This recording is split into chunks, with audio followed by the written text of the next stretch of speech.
Kita ang saya sa mukha ni Christian Wood habang ini-interview tungkol sa pagkakapunta nito sa Lakers. Sinabi din na mas lalo pang lumakas ang kanyang laro. Pero bago yan, Kyrie Irving nireveal na ang logo ng kanyang Anta shoes. Tuluyan na nga pong tinapos ng shoe brand na Nike ang kontrata nila kay Irving noong nakaraan matapos ang anti-Semitic content nito sa SOCMED. Kaya naman kinuha ito ng Chinese shoe brand na Anta. Nag-sign nga po si Kyrie ng 5-year deal para sa nasabing shoe company at ginawa rin siya bilang brand chief creative officer.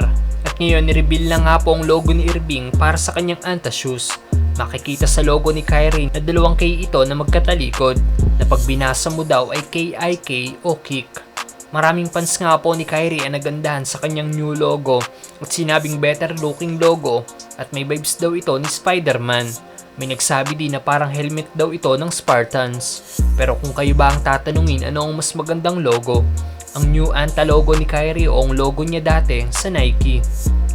Samantalang Christian Wood hindi maitago ang saya sa kanyang interview bilang isang Lakers. Sinabi din niya na mas lalong lumakas ang kanyang laro. Inabot nga po ng 2 buwan bago nakuha ng Lakers ang big man na si Christian Wood mula na magsimula ang free agency. At ngayon ibinunyag ni Wood na araw-araw daw siyang tinatawagan ni Coach Darvin Ham noong magsimula ang free agency at kinukumbinsi siya nitong pumunta sa Lakers. Ayon pa kay Wood, may magandang relasyon daw sila ni Coach Ham dahil nagkasama na sila noon sa Milwaukee. Kaya malaking bagay daw ito kay Wood na may magandang communication sila ni Coach Darvin Ham. He called me every day in free agency. I can say that now. Believe it or not, we have a good relationship, and I think that was really a big thing for me, just having that communication with the coach. Kita nga rin po ang saya sa mukha ni Wood na makakapaglaro ito sa Lakers. Dahil mula pagkabata, isa daw talaga siyang Lakers fans. It's a dream come true, lifelong dream come true. I've been watching the team, since I was a child, so it's amazing to be here now. Sinabi din ni Wood ang pinaka-underrated sa kanyang laro at ito daw ay ang ability na tumanggap ng bola sa pick and roll play na ayon sa kanya ay mas na-develop at mas lalong gumaling siya dito dahil sa pag-teammate niya kay Luka Doncic.